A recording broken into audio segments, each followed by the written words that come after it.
Hiya. Tonight's tale takes us up north to the cobbled streets and swirling mists of Edinburgh. A city steeped in history, blood-soaked ghost-hunted history. But what I stumbled into that night wasn't in a castle, a graveyard, or a shadowy alley. This tale begins in a semi-detached Airbnb and ends in a nightmare I can only describe as oozing. Oh! This is Christopher Ghostknob presents the haunted oozing semi in Edinburgh.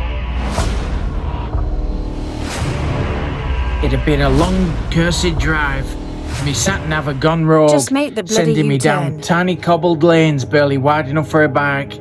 Never mind a Fiat 500, crammed with ghost hunting gear, little snacks, and a boot full of doom bar. I was soaked through. Me boxers clung to me thighs, me nerves frayed, and all I wanted was a cheap Deliveroo special mixed kebab on naan with chicken tikka, doner, and seek. You know those things that look like dog stinkles, served on a fresh naan with a salad and a choice of sauce, and then a soft bed to lie in. The Airbnb listing had promised charming, quiet, semi-detached, perfect for a peaceful stay. When I pulled up, the place looked anything but. A squat grey semi on the outskirts of Edinburgh, one flickering porch light, curtains twitching though there was no wind. There was no horse to greet me, just a note on the door, scrawled in a shaky hand.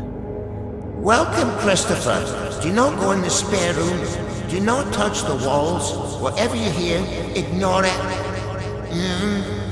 You know me, that's not a warning, that's an invitation.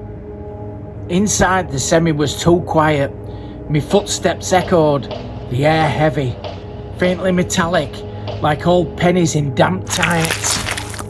I'd unpacked, poured myself a doom bar, kicked off my boots, and collapsed on the sagging sofa.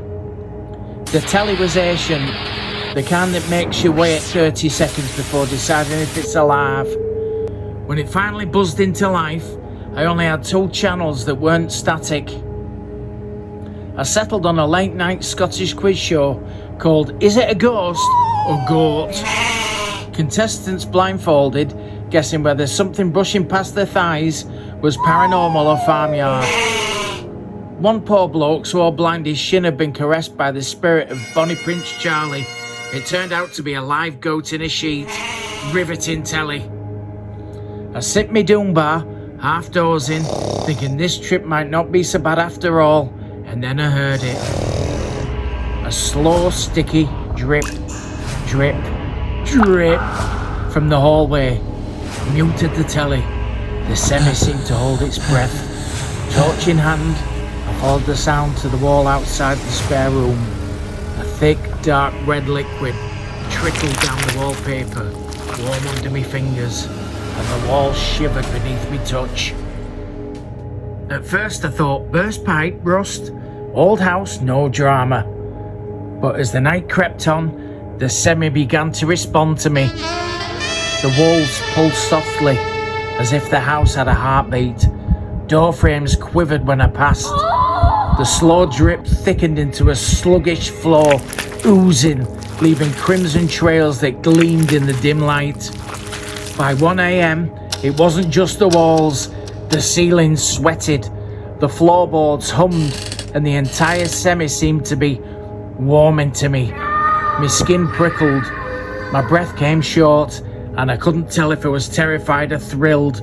It felt like the semi was excited. The note had warned me not to go in there, but you know me, I can't resist the locked door. The handle was slick with red ooze, me fingers sliding as I turned it. The door groaned, like it knew I was making a mistake. Inside, the walls weren't just dripping, they were weeping, sheets of blood running, pooling on the carpet. The air was thick, hot, sticky, humming with a pulse I could feel in my bones. In the centre sat a single mattress, stained, sagging, and breathing softly, as though waiting for someone. And then a whisper, faint, desperate, coming from every wall at once. Deal with the semi. deal with the oozing semi. The door slammed behind me. The house shook. The ooze surged, running faster, coating everything in a hot, slick sheen. The semi wanted something, wanted me, and it wasn't going to stop until it got it.